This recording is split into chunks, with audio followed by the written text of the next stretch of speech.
Friends, हम बात कर रहे थे हैबरमास, जर्गन हैबरमास का पॉलिटिकल थॉट। फर्स्ट वीडियो में हमने डिस्कस किया उसकी मेन इंट्रोडक्शन, उसकी पॉलिटिकल थ्योरी, पब्लिक स्फेयर के बारे में डिस्कस किया, कम्युनिकेटिव एक्शन और उसके बाद सिविल सोसाइटी। इस वीडियो में मैं डिस्कस करूंगा इसका जो क्रिटिसिज्म है, जो मतलब जो नेगेटिव पॉइंट्स हैं इस पॉलिटिकल थ्योरी के या पॉलिटिकल थॉट के। तो क्रिटिसिज्म और चैलेंजेस वो हम देख लेंगे, उसके बाद इसका कंपैरिजन थोड़ा सा देख लेंगे, इसके बेनिफिट्स देख लेंगे और एंड पे हम इसका कंक्लूड कर देंगे।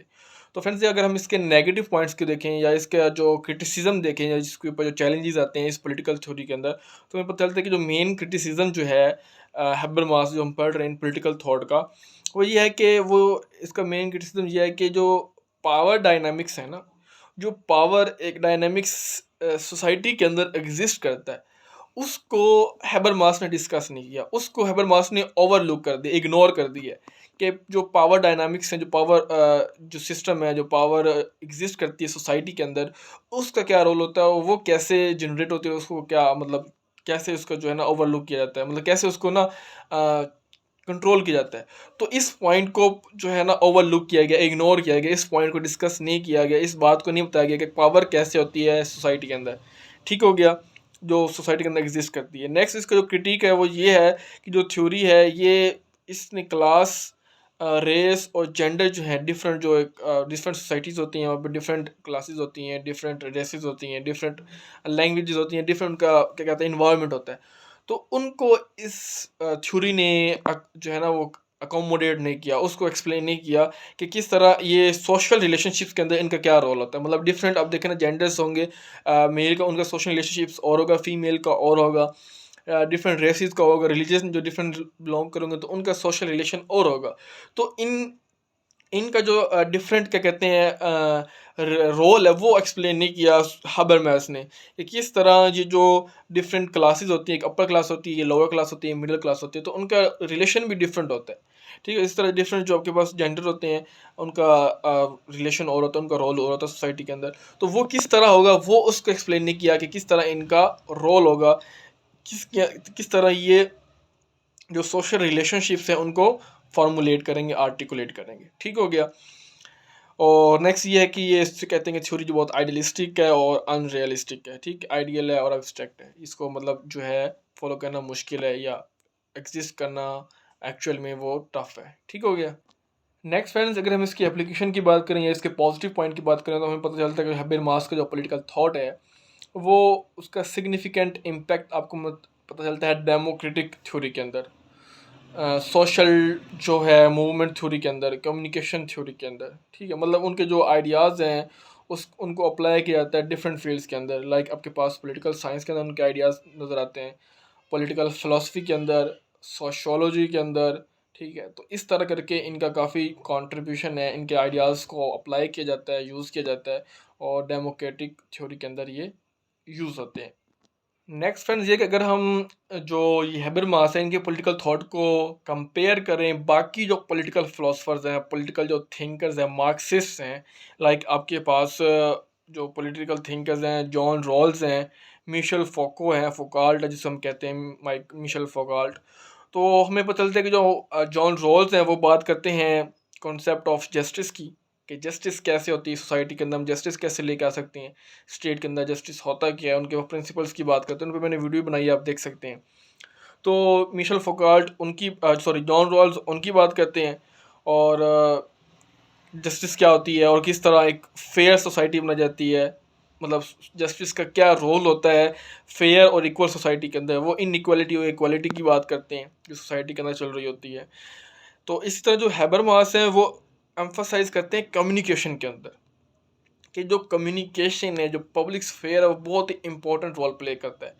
जो कम्युनिकेशन सोसाइटी के अंदर है, पब्लिक स्फेयर जो है उसका होना बहुत ज़रूरी है, ताकि आपको जो है डेमोक्रेटिक सोसाइटी और सिविल सोसाइटी बने, ताकि उनकी क्या है कॉन्सेंट हो, रैशनल डायलॉग्स हो, डिस्कशंस हो, डिबेट्स हो और डेलिब्रेशंस हो। तो हैबरमास जो एम्फसाइज़ करते हैं वो बात करते हैं कम्युनिकेशन के ऊपर। आज देखें कम्युनिकेशन क्या है, ग्लोबलाइज़ेशन की दुनिया है। हर चीज़ जो है ना मतलब वायरल हो जाती है। मतलब जो आप बात अच्छे से करें, आप देखें कोई रिलीजियस पर्सपेक्टिव में देखें, रिलीजियस स्कॉलर्स देखें या कोई वैसे स्कॉलर देखें, कोई पॉलिटिकल थिंकर के देखें या जर्नलिज़्म में जाएँ या किसी भी फ़ील्ड में जाएँ, तो अगर आपकी बात वैलिड है और अगर आपकी बात ठीक है, तो आपकी बात को पहिए लग जाते हैं, उनको आग लग जाती है। आग की तरह वो फैलती है, बात वायरल हो जाती है। तो ये क्या है, ये कम्युनिकेशन है। आज के दौर में कम्युनिकेशन करना आसान हो गया है। तो ये जो फ्रीडम ऑफ स्पीच है या फ्रीडम ऑफ एक्सप्रेशन है, इसको चाहिए कि स्टेट अलाउ करे ताकि लोगों के जो है पॉइंट ऑफ व्यूज़ वो पता चले और उनके अकॉर्डिंग वो अपना जो है वो रूल्स और पॉलिसीज़ बना सकें। तो इनको जानना ज़रूरी है। हालाँकि क्या होता है कि उलट होता है। जो स्टेट होती है वो फ्रीडम ऑफ एक्सप्रेशन और फ्रीडम ऑफ स्पीच उसके ऊपर बैन लगा देती हैं और लोगों को जो है क्या कहते हैं प्रिजन में डाला जाता है, उनको पनिशमेंट्स दी जाती हैं, पेनल्टी लगती हैं। तो इससे सोसाइटी जो होती है डेमोक्रेटिक सोसाइटी नहीं बनती। डेमोक्रेटिक सोसाइटी के अंदर ये जो एलिमेंट है इसका होना बहुत ज़रूरी है। तो हैबरमास इसी की बात करते हैं कि आपके पास ये सारा कुछ हो। अगर हम मिशेल फौकॉल्ट की बात करें, फूकू की बात करें, तो वो कहते हैं कि पावर जो है वो मेन जो है वो कॉन्सेप्ट है। सोशल रिलेशनशिप्स के अंदर जो पावर है उसका मेन रोल होता है और इससे हमारी जो अंडरस्टैंडिंग है वो डेवलप होती है। तो फ्रेंड्स अब इसके कंक्लूजन की बात करें तो जो जर्गन हैबरमास है इनके पॉलिटिकल फिलॉसफी बहुत इंपॉर्टेंट है कंटेम्परेरी पॉलिटिकल फिलॉसफी के अंदर, कंटेम्परेरी पॉलिटिकल थॉट के अंदर या मॉडर्न वर्ल्ड के अंदर। तो इसका सिग्निफिकेंट इम्पैक्ट है क्योंकि उन्होंने बात की है कम्युनिकेशन की, पब्लिक स्फेयर की, जो कि एक इम्पॉर्टेंट आइडिया है या इनकी फ़िलासफ़ी है। ठीक है, बाकी ऑल्दो उनके कुछ क्रिटिसिजम्स हैं, डिबेट्स हैं, बट ये स्टेट को समझने में, सोसाइटी को समझने में आपको काफ़ी जो है इंडिविजुअल्स को हेल्प प्रोवाइड करती है। तो फ्रेंड्स ये था हमारे पास हैबरमास का पॉलिटिकल थॉट। होप सो कि आपको समझ आ गया होगा कि ये हैबरमास क्या कहना चाहते हैं या क्या कहते हैं। मतलब ये एक्सप्लेन करते हैं बेसिकली, जैसे मैंने पहले वीडियो में बताया, रेवोल्यूशन को ना किस तरह आप रेवोल्यूशन ला सकते हैं, किस तरह आप डेमोक्रेटिक सोसाइटी बना सकते हैं। ये डेमोक्रेसी के ऊपर रिलाई कर रहा हूँ, डेमोक्रेसी के ऊपर एम्फोसाइज करते हैं, सिविल सोसाइटी को एम्फोसाइज करते हैं कि पब्लिक स्फेयर होनी चाहिए, उस ताकि एक पब्लिक स्फेयर बने सिविल सोसाइटी के अंदर, ताकि वो फॉस्टर करे डेमोक्रेटिक सोसाइटी बने, लोगों को ये क्या पास हो, उनके पास ये एक राइट हो कि वो अपनी बात को एक्सप्लेन कर सके, अपने पॉइंट ऑफ व्यूज़ को बता सकें। तो पब्लिक स्फेयर जो होता है ना, इसके थ्रू रेवोल्यूशन आता है, इसके थ्रू चेंजिंग आती है, इसके थ्रू आइडियोलॉजी चेंज होती है। जैसे अगर मैं बात करूँ जॉन रॉल्स की या मिशेल फ़oucault की या पीछे मार्क्सिस्ट की, तो वो एक्सप्लेन करते हैं कि रेवोल्यूशन आएगा। जैसे वो कहता है कि आपके पास मिशेल फ़oucault की बात करते हैं जो कि सिविल सोसाइटी की बात करता है, और एक उसकी बात करता है कोएर्सिव सोसाइटी जो पॉलिटिकल सोसाइटी होती है उसकी बात करता है। मतलब एक कोहेशन फोर्स होती है और एक आपके पास ये होती है परसुएशन या कंसेंट के थ्रू। तो कहते हैं कंसेंट कैसे लिया जाएंगे आप, मतलब लोगों की आइडियोलॉजी को कैसे मतलब चेंज करेंगे, उनको नज़रिए को कैसे चेंज करेंगे, तो वो पब्लिक स्फेयर के थ्रू होगा। ये बात एक्सप्लेन की है हैबरमास ने कि किस तरह आप अपनी इस टूल के थ्रू, कम्युनिकेटिव एक्शन के थ्रू कंसेंट को जो है वो चेंज करेंगे। अब कंसेंट का कॉन्सेप्ट आपको मैं बताऊं तो वो मिशेल फ़oucault में मिलता है।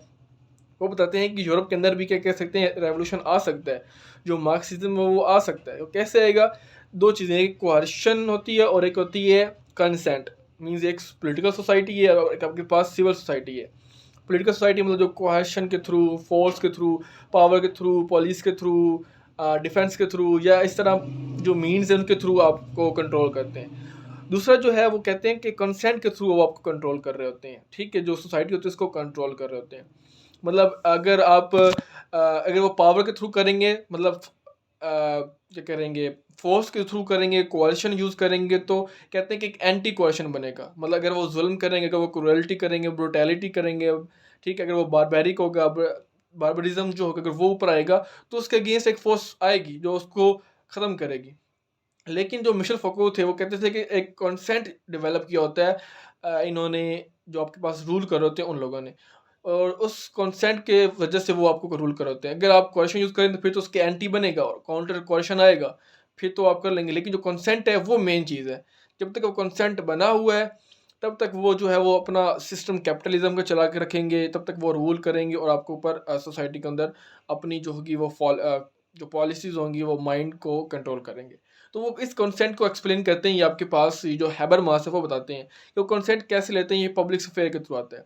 कंसेंट ये है कि वो आपको क्या कहते हैं, परसुएड करते हैं, इंटेलेक्चुअल परसुएड, रिलीजन के थ्रू, इसके अलावा एजुकेशन के थ्रू, आइडियोलॉजी के थ्रू, और इसके अलावा डिफरेंट मीन्स जो हैं, टूल्स को यूज़ करके आपकी उन्होंने कंसेंट ली होती है।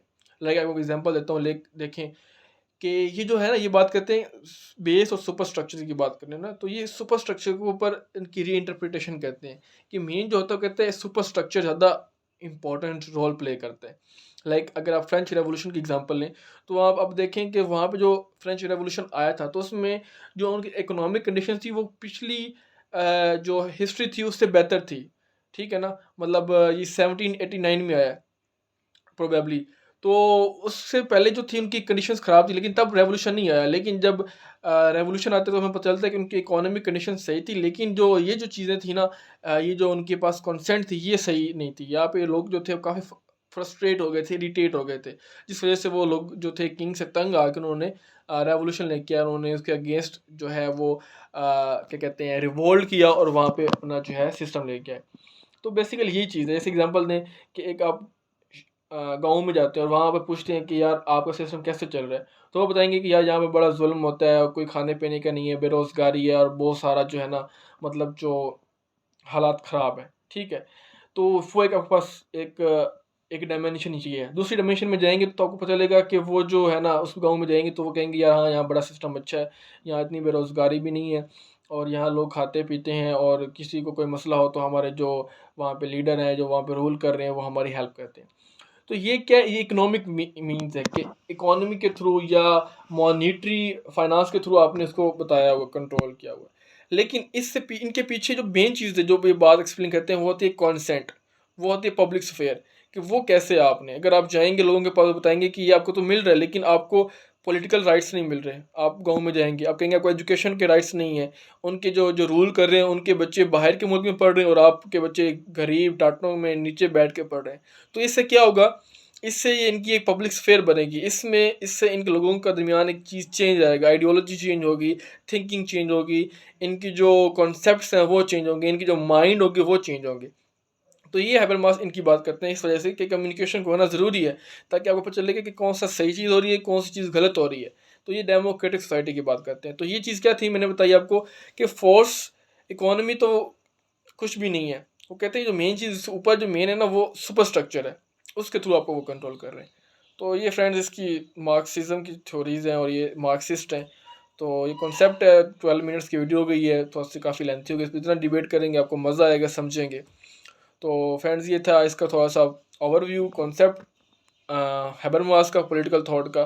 तो अगर आपको फ्रेंड्स ये वीडियो अच्छी लगे तो वीडियो को लाइक करें, कमेंट में बताएं, कोई फीडबैक दें, चैनल को सब्सक्राइब करें। मिलते हैं नेक्स्ट वीडियो में। Thanks for watching, see you very soon.